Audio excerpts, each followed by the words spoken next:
Good morning, Matt. Rick, how are you doing, buddy? I am fantastic this week. You know why I'm so good this week?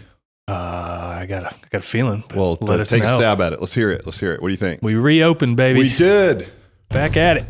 Reopened on Monday. We actually could have opened on Friday, but we did not. We reopened on Monday. So, here we are. It's Wednesday, by the way. I think this will be a week after this comes out next Wednesday. So you guys will be a little bit of a week delay. But Georgia's, as you know, the first state to open, and we're depending on which side of the fence that you stand on, you're either thinking we're crazy and everyone in the world is going to die, or that this should have happened. This should have never closed and we should have been open the whole time. And I think there's a huge chunk of people that are right down the middle that are looking at the same data set that maybe feel strongly one way or the other about different parts of that data set. But at the end of the day, only history will tell whether we were too early or not. And I think we're, as an entrepreneur and as a business owner, we're just navigating things as best as possible, right? Like we're making decisions based on what we have in front of us, and we're being as safe and everything as we possibly can. And that's really all that we can do. I can only speak to it through the lens of the owner and how excited I am for some normalcy, right? Yeah, definitely feels normal. Like got your life back a little bit, don't it? Yeah, it really does. So whether it be revenue or whatever, it just feels good as a business owner to be getting back to some level of normalcy. So again, it's a polarizing topic, man. It's a tough spot. We're going to talk through some of those issues today, but what we're going to talk about, you guys, today is essentially because we're first to reopen, it's really early innings, you guys. We're 2 days in, but we're going to talk about things that we have noticed so far and things that we've maybe done well and not done well. And then we'll go from there. So I think everybody wants to know, like I'm getting text messages and emails and different organizations that I'm on the board with and whatnot are reaching out for us to comment since we're first, like, hey, how's it going? What are you doing? What's the general idea? What's the volume like? And so we're going to address a lot of those things today. And as in the coming weeks, we'll then again be a little bit ahead of the curve with everyone. And so we will certainly share any information or, bright spots and things that we come up with along the way. So for today, it's like 2 days in, what have we learned? And Matt, you got some notes to kind of keep me on track so I don't just talk incessantly the whole time, which might happen anyway. But yeah, it's okay. I don't want to hear it. I think that's why people tune in. Really? Just to hear us just bullshit for 45 minutes? All right. So keep me on track, brother. What do we got? Well, first, we were the first to open Georgia. And if you don't live in Georgia, you maybe don't know that we were supposed to be quarantined for another week. And so we opened even earlier than we were originally planned. So that probably added some more craziness. Yeah. Great point. So, and that might have come up later, but I probably would have forgotten. So I'm glad you brought that up. But the original quarantine or shelter in place was supposed to go until May 1st, right? And then we were allowed to open about a week early. Actually exactly a week earlier than that. And there's phases, right? So we were surprisingly, I thought it was surprising that gyms were in phase one. I was pleasantly surprised, but still surprised that a place that could because they didn't say what type of gym or these gyms and not those gyms, we haven't been recategorized. Just gyms open, right? Bowling alleys. Yeah. Gyms and bowling alleys. I'm like, yeah, because I know that this whole time, what I've really been thinking is, I'd really like to bowl. I'd like to bowl a game. If you only touch your own balls. Well, think about it. Hold on. All right, I'm going to let that go. That's too easy. That's like putting it on a tee. But yeah, think about it. You're stuffing your hands into a ball that there's no way they're cleaning out the finger holes of those balls.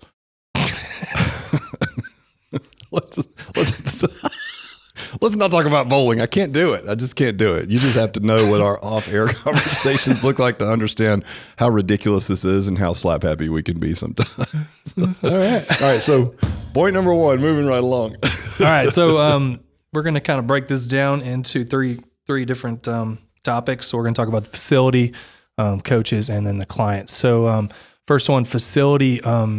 As an owner, what did you do before we opened, and then what are we doing ongoing?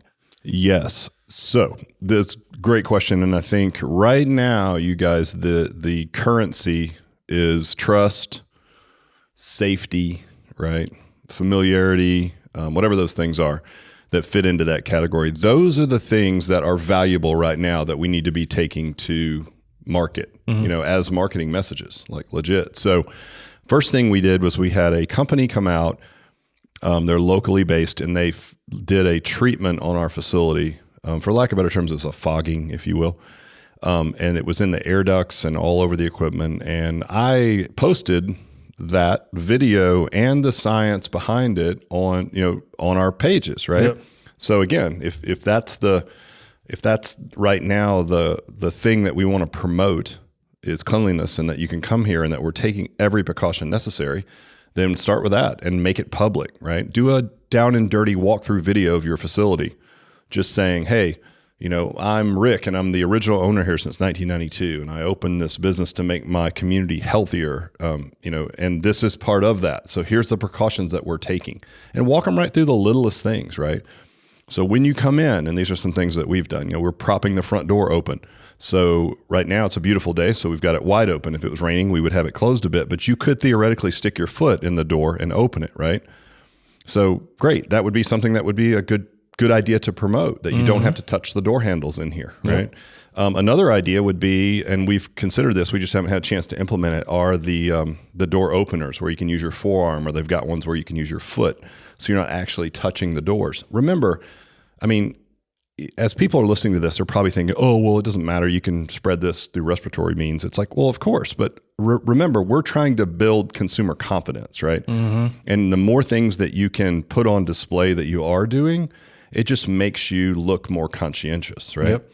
I think it also starts with just having your facility like clinically clean, even visually. So if you opened now like we did, one of the things we needed to do was we had stacked up some boxes and things because we weren't open. So we were just kind of setting things around. Well, all that needs to be clean because, as you know, Matt, perception is reality. Mm-hmm. So if I walk into your gym and I see a stack of UPS boxes behind the desk, or some dirty towels or whatever, it doesn't matter what you tell me and what kind of fogging you've done and that you're wiping down the equipment and all these things. My knee-jerk perception is going to be that the place is dirty. I was talking to a friend of mine that owns a gym here in Atlanta as well, and we had a really windy day. I don't know if you remember that last week, some really high winds, and a lot of leaves had blown into the front of his facility. And he came in like midday, and he was upset with whoever was working there because they hadn't removed the leaves, but yet they were in there wiping down all the equipment, right? And so they were doing everything they needed to do to keep the gym safe and clean. But the perception, if you walked in, would be that they haven't cleaned in weeks because there was leaves everywhere. So he's like, come on, man, this is like a common sense thing, right? So I would say for you guys, same thing. Like, think about that. Like, is the front desk messy? Or now's your chance to make it look perceptually really clean, right? And not to dupe people, it should be clean. But just keep in mind, if it's really, really clean but messy or disorganized, it's going to give the impression that it's not clean. Right. Organize your place. We did the commercial fogging, and the science behind it is it lasts for 3 months or what. I'm not sure. I posted it for all of our clients to read it on their own. Mm-hmm. And we took video and snapshots of them while they were fogging, and then we posted to both our private page and our public page just to say, like, hey, here's what we're working on, right? Mm-hmm. Again, same thing if you have locker rooms that aren't necessarily just a one room, right?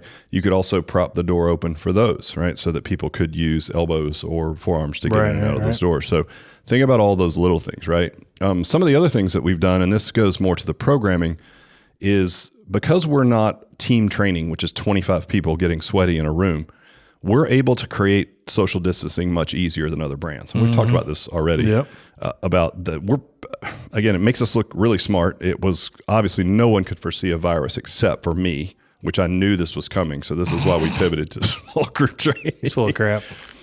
I knew it, man. I had a vision that some guy was going to either eat a bat or that a bat was going to get out of a lab, or I don't even know. I just knew. And so we pivoted to small group training so that we'd be ready for this. So anyway, put that on record.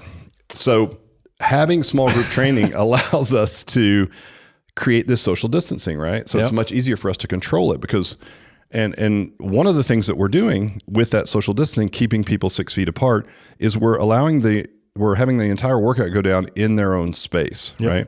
So it is hamstringing our ability to program a little bit, meaning we're not running circuits or whatever. We're just working out in your own spot. So if you think about the technical guys that are listening to this, kettlebell complexes or, circuits where they're just staying in place and it's all sets and reps and things like that. So it still feels like personal training. It's just the tools are limited and we're keeping them in their own spot, which just makes people feel more confident, right? So if you're running a circuit style boot camp, you might want to go back and listen to our last podcast on how to transition to small group, because it's really difficult to coach that type of group, without getting people too close together. I mean, if you're running circuit style now, or that's what you were doing, it's not hard if you're changing out tools to take that same circuit and you're in your own space. Yeah. And so just credit to Matt for anyone listening that is an Alloy licensee. He's created 6 weeks worth of programs for group training, for team training, essentially, where it's to stay in your own space, right? Mm-hmm. So it does limit your choices a little bit, but it's the right move to do. So when you're looking at your facility, clean the heck out of it, fog it, have hand sanitizer available, remind people to wash their hands. We sent out here's our expectations on the client's message as well. So here's what we expect you to do, because we do want people to own it a little bit as well, right? Sure. Like wash your hands before you exercise. When you get here, wash your hands before you leave, right? Don't touch your face if possible. We're going to keep you in your own space. Because we're personal training and we're a bit smaller, we're wiping down each piece of equipment that they've touched, right? Mm-hmm. But I think if you were a larger gym, you would put that onus on the clients and follow them around, make sure it's being done. And then just have somebody on staff always walking the floor, just wiping down handles or whatnot. Oh, yeah, absolutely. Yep. I mean, if you're a bigger gym or you got a lot of equipment, definitely would be a good time to clear some of that out and open up your space so you can do this. Yeah, I have a lot of buddies that own big gyms, and they have been able to, just through creative spacing and a little bit of geometry, have been able to keep almost the full till volume of equipment, right? But spread it apart so that they do have 6 feet in between. I've seen some things that were a little bit over the top that I thought were funny. Like I saw one where someone is putting these sort of plastic dividers between each treadmill. So you're kind of in your own little like cubby. Exactly. And then there was also cubbies for each station, right? For the training. And the person was wearing one of those, it looks like a welding mask, but it was clear. Yeah, it was like two people were doing a dumbbell bench press, and the benches were separated by this like clear divider thing. And each person was wearing like a sneeze guard kind of. It didn't make a lot of sense because it wouldn't necessarily protect you from inhaling virus. It would just I guess if you just blew a huge sneeze, it would keep it from traveling 30 feet across the room. But I don't know, man. I think you're going to see a lot of wacky things happen when people reopen, and only time will tell which ones are most effective. But I think right now, what we have is 3 segments of the population that we've talked about before. One segment is like social signaling, saying if you open now, everyone's going to die and you're a terrible person. It's like, oh, okay, maybe not that, right? Others are protesting, saying we should never close this. This is crazy. Mm-hmm. Okay, probably not that. It's probably something in between. And so there's a huge chunk of people, which is most people. They're just not the biggest mouthpieces on social media, by the way, because they don't feel that strongly about it. They're just kind of going with the flow. Yeah, that are right down the middle. And for them, they're going to try to make a rational decision based on the data set that we all have access to. And so the more that you can show them that you're taking efforts to be safe, the more people you're going to persuade or convince that you are a good option for them to come to the gym. So do everything you can do in your facility, right? Within reason. Yep. Somebody asked me, are you requiring people to wear a mask? And the answer is no. Now, we did say wear whatever you want, a cat suit, hazmat suit, mask, football helmet, wear what you need to wear to make yourself still feel safe. And that's what we're going with. But we're not requiring masks. I don't think we've even seen a mask in here. I haven't seen one. Coach or client. I haven't seen one yet. And it's just really, really hard to breathe and exercise through a mask. Right.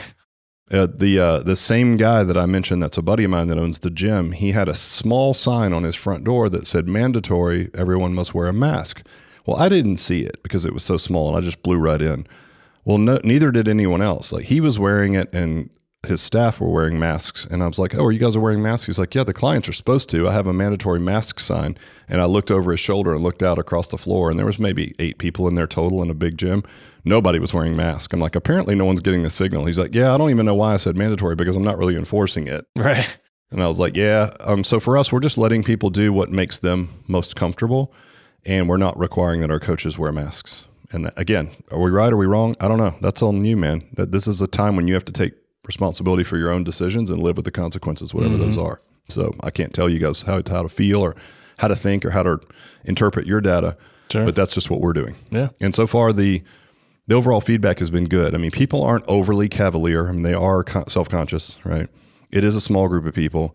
And having a smaller group of people. So if you're a big gym and you're like, well, I can only open with 10 people at a time, well, open with your personal training clients because A, they're the highest paying, and B, you can control them, right? And they seem to be the most trusting because they have the best human connections. Talked about this before, like our clients saying, I heard one of our clients say, well, I would never go to one of those big gyms and work out with a bunch of people that I don't even know. Right. And it's like, it's kind of an odd statement if you think about it, like rationally. You don't really know. Right. I know the names of the people that I'm in here with because we have a smaller environment. But I don't know that they aren't carrying it's like, you don't really know, certainly as it pertains to how a virus spreads, what's going on with those folks. But again, public perception is that because I know these people, they're taking all the precautions and they are intelligent. They're like me. So they think like me because they're in here and I know them. Right.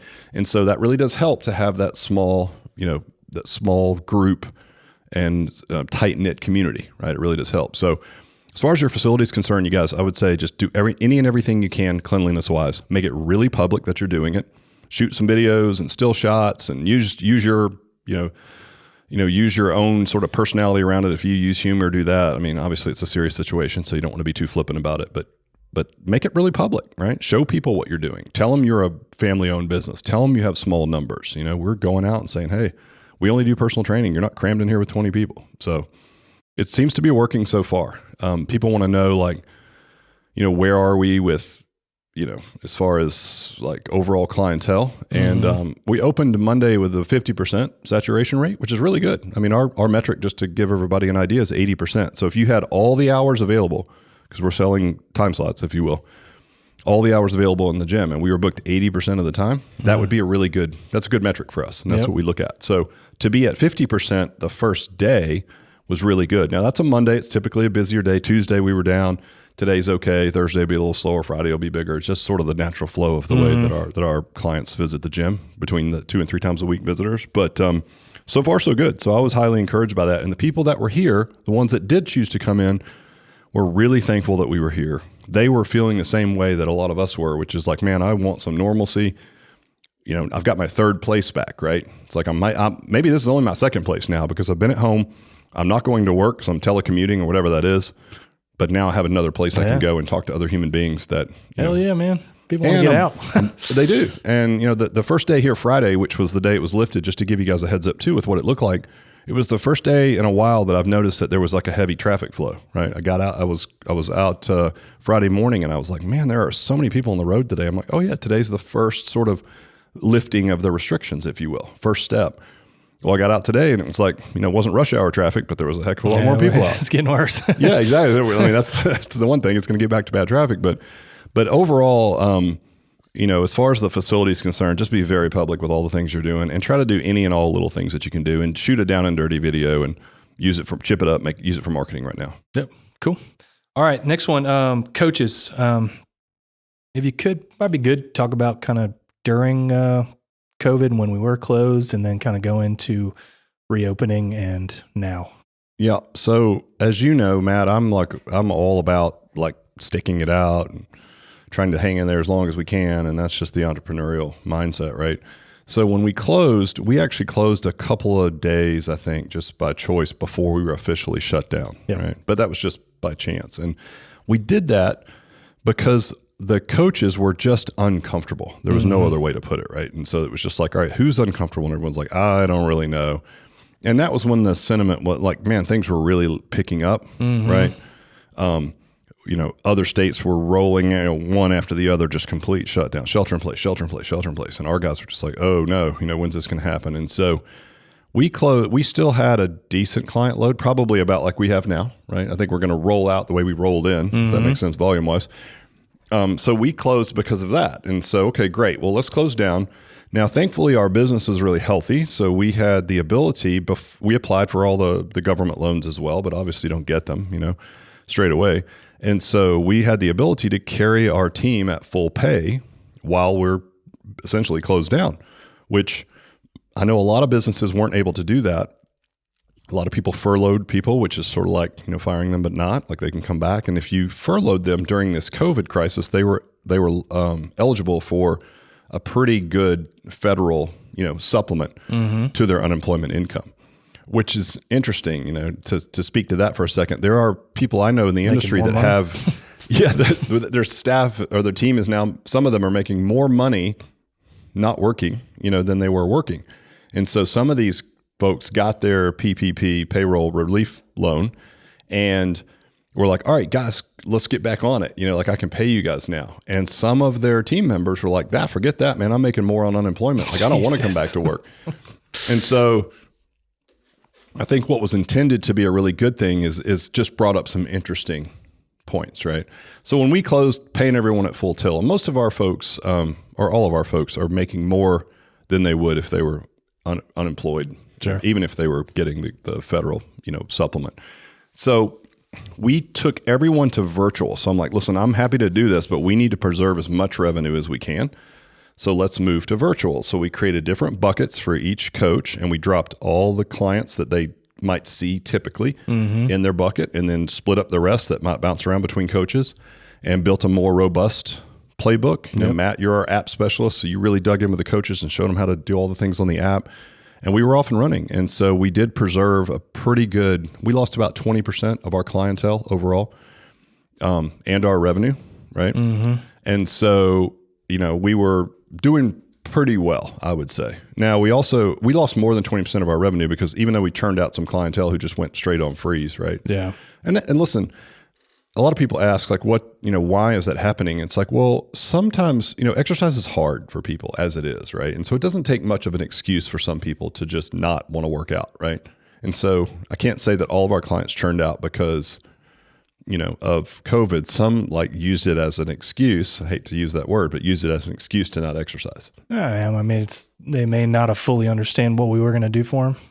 You never gave us the opportunity to show them, probably. Yeah. So I have some of that. Yeah. So to a person, when our clients did recognize that we had this kick-ass tool that we just typically weren't using because they're coming in the gym all the time, we're like, holy smokes, I didn't know you guys had all this. This is amazing. So back to coaches. So they were coaching virtually. Well, we were set to reopen May 1st. Well, again, it was like a Thursday, I think, a Wednesday or a Thursday, the governor of our state jumps on, and we're first, and took a lot of heat for this, but he basically said, hey, we're reopening phase 1 on Friday. And it was like 2 days from then. And I was like, well, we can't be ready Friday. Plus we had that industrial fogging coming in over the weekend. So I wanted to get that done before we open, just for safety reasons and to be able to promote that we're doing everything we can, like we talked about. And so I was like, yeah, game on. I was super pumped, right? So I jumped on the page and said, okay, everybody, we're set to open. We're not going to open Friday, but we're going to open Monday. Now, mind you, we have 2 facilities. So one of our facilities did open on Friday, and it was a reduced schedule on purpose, right? Yeah. But it was full. Like the reduced schedule was pretty much full every hour, and everything went great. I think 1 or 2 people wore masks, same thing. So that was a good sort of little peek under the covers as to what we were going to see, right, on Monday. So I lob it out there, and we use Slack as a communication channel. And I think as an owner, I was probably blind to the fact that my excitement wasn't shared by everyone on the team. And part of that was just general concern, right? And so because everyone is, if you're listening to the news, right, depending on if you're leaning right or leaning left or politically charged or not, it doesn't matter. There is so much information, conflicting information out there right now. I would just highly encourage everyone to pick one source and just stick with it, whatever that is, and also filter that and understand that some of the things that are out there these days by the media, it's clickbait. You get paid by how many clicks you get. So you got to pump an article out there saying, this many people died from COVID. And then you turn out when you read it, it's like, well, they had a heart attack, but they also turned out to have COVID later. So I'm not saying downplaying it, but at the same time, there's just a lot of data and how you decipher that data. Misinformation out there. Yeah. Or real information, but you might interpret differently because you feel differently about it. Right. And so lo and behold, we had a good percentage of our team that was super nervous about coming back. And I could tell by some of the feedback, right? Some of the posts were like, what do you think about this story? What do you think about that story? And it was like, CNN things or Fox News things and just kind of all over the board. And I was like, whoa, just something as an owner that maybe naively, I didn't anticipate our team being that nervous. I thought they would be as excited as me to get back at it, right? And so, plus, because I had been carrying everyone at full pay, so I was kind of like, oh, great, I've been helping you guys out. Now it's our opportunity to get our revenue back up so that we can continue to pay everyone full on. And to expect them to understand that was a mistake. Like looking back on it, I should have explained that better and said, here's our runway, right? if we don't get this payroll protection plan, we are going to need to get back to normal business. This is our opportunity to do so, which means, in essence, what I'm saying is this is my opportunity to continue to pay you, but I need you guys to help me by being in the gym, right? And in the message, I just didn't do a great job with it. It came across as maybe like, come to work now or don't get paid, right? And it wasn't like, hey, risk your own safety. I could furlough people as well, and they could get payroll protection. And it's not a massive, it's a pretty good program. It really is, right? So I just didn't do a great job of messaging it. But I would just say to any owners listening, just, anticipate more hesitation from your team than you're going to have, because you're going to be super excited, but you're going to see that, there's some folks on your team that they're human beings just like everyone else. And so they're going to have the same hesitations as your clients and anyone else. And you're going to have to give them some grace and have some really serious conversations about why you should get back to work. You're going to have to let them participate in what safety measures they feel like they need to take, right? Maybe it's a personal decision for them. Want to wear a mask? Wear a mask, right? That type of thing. I mean, looking back, you started with a message to everybody. You think you should have just contacted them individually right away, or? Well, and what happened, it happened fast. And that was one of the challenges. So it happened after our team meeting. We were still meeting once a week, right? Yeah. And a lot of these conversations would have been better had face-to-face, or perhaps we should have even done a Zoom call. But again, my mistake was in presuming that everyone would be as excited as I was to get back to work and get back to some normalcy, when in fact, people did have concerns. And when you're communicating through, we use Slack, when you're communicating through a texting app, a lot of translation is lost, as you know. Hell, we just did a podcast about 80% of, communication is unspoken, it's body language. So like, how the hell do you expect to understand the mood of something, or the tone or something, if it's sent over a texting message? So it probably looked like I was coming in too harsh, and it probably, in everyone's defense, looked like everyone else was too defensive or didn't want to come to work. And it probably was somewhere in the middle, right? It wasn't any of that. So I ended up reaching out to the individuals, and we got a pretty good solve for it, but I'm just, again, as a, window to the future for those of you guys that are going to open, you may have staff that don't want to come back because they're actually making more now. And you're going to think, well, why doesn't someone want to come to work? It's like, well, because they have 6 months to make more than you're paying them while they figure it out. And maybe they go somewhere else and get a job. Maybe they didn't want to work there anyway.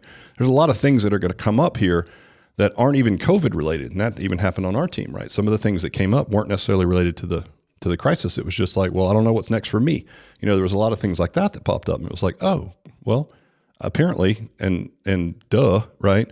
Anytime there's a crisis or a shaking up of the norm of the schedule, those things are going to come to the forefront. Right. So just as an owner, as an entrepreneur, prepare for that, and don't be surprised if your whole team isn't doing cartwheels when you announce it's time to open up, right? Well, and everybody's different for sure. Yep. What you don't want to do is force them to come in, because all that will do is send a bad message to your clients. They'll feel it. They can tell when they don't want to be in, and that'll really mess things up for you. Well, yeah. You really, it's just a wrong thing to do, right? So sure. I think for us, the message, and just to, again, give you guys more insight so you'll know maybe where our mistakes came from, was me saying, okay, well, we've run out of runway. We haven't secured the payroll protection plan. So if you're not servicing revenue, I can no longer pay you. And that came across as like, well, you got to come to work now or you don't get paid. But, and honestly, that was the message. There's no other way to put that, right? You either come in, service revenue, or you don't get paid. Like, this is our runway of carriage as long as I can. We're open now. If you're too nervous, I get it. I'll furlough you. You'll get a decent amount of money on the backside, but I can't have you here because I'm not going to force you to come in, like you said. And then if you are here, you're not going to be that excited anyway, right? So yeah, that was just, again, lesson learned from me. Poor leadership, but that's kind of, it's unprecedented time. So it's never happened, right? Yeah, exactly. So just something to look at for you guys. Yeah. Any ongoing messaging for the coaches, or just keeping them in the loop? I think after that little bit of a snag in communication shook out, just checking in with everybody, asking how they're doing, how are we? I think I've noticed from our coaches, everyone's okay. Like, the clients come in, we executed, we kept people separate, they felt safe, the numbers have been low enough so we could really spread out. And I'm like, how you doing? Everyone's like, good. Yeah, they're fine. So I haven't heard any negative feedback. And so I think overall the coaches are probably a little bit relieved to get out and about as well, as long as we can stay within the guidelines of what is considered safe and makes them feel comfortable. Maybe a little initial nervousness from what I saw, but everybody's good. rock and roll. Yeah, it's only took a few days, right? So it's kind of like, oh, back to normal. So it's been good. So we have about, 60, 70 people that are still doing virtual training. Everybody else is planning on coming back. Again, the state reopens on May 1st. And so a lot of our clients said, hey, not this week. It seems a bit early. Right. Just based on the expectation that it was going to be another week anyway. And so we'll probably see a big bump next week. And again, we can report back in as we go. But that's something to look for with your coaches, and just try to give them some grace, and also just be very direct and explain exactly the realities of the financial situations and what that's going to look like. That would be my suggestion based on what happened here. Okay, cool. All right, last one, we've touched on it quite a bit already, but just clients. I mean, during this, before we opened, now, what are we doing? Yeah, I think, again, people fall into three categories, like straight panic and fear, right? And maybe rightly so if they're at risk. Cavalier, this is nothing. Why aren't we still open? And then down the middle, which is people that are probably on the fence, and they might have a few things that they're more concerned about, and a few things that they're not. And so I think for us, that's exactly what we've seen, right? And we heard a lot from the people while we were open, maybe longer than some people thought. We heard from the naysayers. They're the ones that thought we shouldn't be open, and the ones that were more concerned. And, they looked at the data differently, and they thought we were being irresponsible, right? We were also hearing from the ones that were really happy that we were still open because they wanted to be here, and they thought the virus was bullshit and they were going to catch it anyway. It's like, okay. So those are the two. What we didn't hear from was the people sort of in the middle, right? I think that's the biggest chunk, right? Again, the loudest folks are the ones that are the most convicted and have the strongest opinions on either end of this thing, right? Those are the ones that are posting on social media and whatnot. Right in the middle is a huge chunk of people that is just sort of like, well, I'm not really sure. Like, it's a wait and see, right? And so as we were rolling in, obviously our volume was going down because the fear and the numbers were going up and the news, and it was just like, you just can't get away from it, right? And so everything was just more intense around concerns with the virus. So we were sort of seeing our volume go down. More people were jumping into that side of the camp. And then it's the same thing rolling back out, right? So the client interaction while we were closed was great. I mean, we have so many, if you follow any of our stuff on social media, so many posts and, gratefulness posts and successes on what we're doing with virtual. And I mean, they really were appreciative of the tools that we had that they weren't aware of and how we could continue to service them. And that made us feel awesome. I think all the coaches enjoyed what we were doing, and we felt like we were still servicing our community. And then, as we roll back out, it's sort of the inverse of what we saw when we rolled in, right? Is like the people that were here last are back in the gym, like about time. Hell yeah, 3 times a week, And there's others that are like, no, not yet. And some that were really nervous that are like, hey, I'm at high risk. I'm not coming in for another 4 months to see how things shake out. Now, I think that will change depending on what happens, and nobody knows. Yep. We could see another spike, and then the fear goes back up, right? We could see this thing sort of like, the tipping point's been reached, or maybe the antibody test comes out and we find out that a lot more people have had it than we thought. And so the percentage of death rate goes so low that it doesn't change the fear certainly for the ones that were affected, but it gives you a more realistic data set to look at and say, okay, the percentage is even much smaller than I thought it was. I'm relatively healthy. Exercise boosts my immune system. Right. I'm going to dive back in. So I think it won't take as long for some of the ones that are particularly nervous about coming back, as long as things move in that direction, right? And we don't have a setback of some sort with a again, another spike in the virus or something. And we don't know. I mean, we're just trying to make the best decisions that we can. And so that's where we are now. And the clients that have come back were just like so happy to be here. It was like, we weren't hugging or whatnot. Obviously, we're practicing social distancing. People were. They're trying to hug you. They were so happy to be here. I know. Literally, people are like waving at me, and most people here don't even know me, right? Because I'm, our corporate office, by the way, you guys, is attached to the gym, and we've got glass doors in between. And so, I have people waving, two-handed waving, from across the gym because they're so happy to be here, right? So I think for the ones that want to come out, they are so thankful that we're open and that we're taking the precautions that we are. Next week, we've already had a lot of people committed to come back because that was the expectation. Yep. And then the other ones that are saying, hey, wait and see, right? We'll see them roll back in as long as things go the way that we expect them to. So I think the general client sentiment, you guys, is exactly what you see in the general public. It's just a smaller representation of what you see overall. Again, everyone's dying, right? You're social signaling, you're tattling on your neighbors. If you saw them walking together, there's that side of it. There's the, They're definitely not the loud voices, Right. Screaming from the high rise. Yeah, exactly. You're going to die. Everyone's going to die. Yeah. You're so irresponsible. It's like, I hope I'm not on that side of history as it rolls out. But, if that's the way you believe and you own a gym and that's how you feel, don't open. That's all I can say. Like, at some point, where's the personal responsibility, right? Maybe this is the way we wrap up. Like, listen, at the end of the day, it's your business. It's your decision. We've got folks in the Alloy family that are just saying, hey, I'm not opening until mid-June because I just think that's the right thing to do. That's okay. I don't even disagree with you. That's not my decision. But just like I don't do and no one appreciates in politics and religion, you can feel however you want to feel. You really are. And the great thing about our country is that you can respect the way that other people feel. That's kind of what makes it what it is, right? The freedom to feel and say and do the things that you want. Mm-hmm. When you get into trouble is when you then are, critical, publicly critical, overly so of someone who doesn't share your opinion. So you just have to understand, you guys, that if you don't want to open, don't open. And there are going to be people that love you for it. And those are the ones you're going to like to hear from. And there are going to be people that hate you for it because they want to come in there. And there are people that hate you for it, and I think that's just a decision. This is a tough time to be a leader. You got to make really hard decisions. They affect a lot of people, and you got to live with those consequences. So you have to do whatever's right by you. So I can't tell you to open right up or not. I mean, that's crazy for me to even assume that I could, that I would be able to know where you're at mentally, what your crowd's like, what your clients are thinking. You got to take all that into account, make the best decision for your business. Then you're going to have to live with it. One thing that I will say as an entrepreneur, and one thing that, I was thinking about, safety first for our people, our team, and our clients. After that, I'm thinking, well, if you choose not to open, right? So let's just eliminate what's going on, life or death, right? And just say, okay, let's just say this is caused by something that's not life or death. It's a Wall Street issue, right? Or a market crash or whatever's happening. And so you decide that for whatever reason, you're going to delay your opening.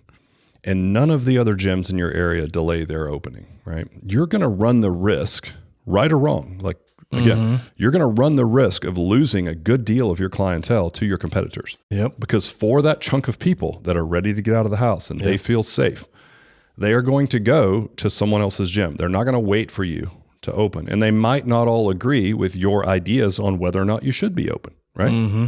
I mean, I've heard of people leaving a brand because they didn't agree with the fact that they were still open. So that can happen too. I can't support you in the fact that you're staying open. I'm not paying you anymore.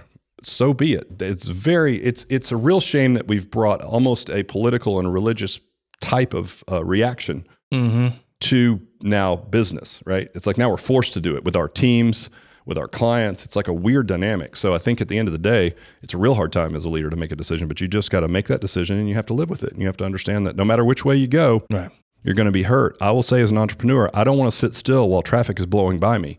That gives me anxiety. And so if I feel like I can do it safely enough, I'm probably going to lean in that direction just because at the end of the day, if I don't have a business, I can't help people be healthy in my community.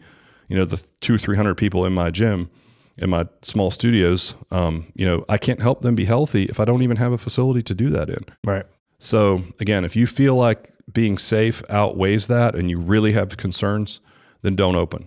But keep in mind, there are consequences to not opening or opening, either way around, right? Public perception. So yeah, I did a lot of talking about not much, but I hope that helps you guys. Again, we're only 2 days in, and at least, for the first segment of our next few podcasts, they come out every Wednesday, we will address how things are looking. Like, are things picking up? Because we're going to be a couple of weeks, if not a month ahead of some of you guys. So we promise to share as we go. Yeah. Anything else you want to add? No, let's go bowling. Let's do it. We're going bowling and sticking our fingers in some balls. Peace out. See ya.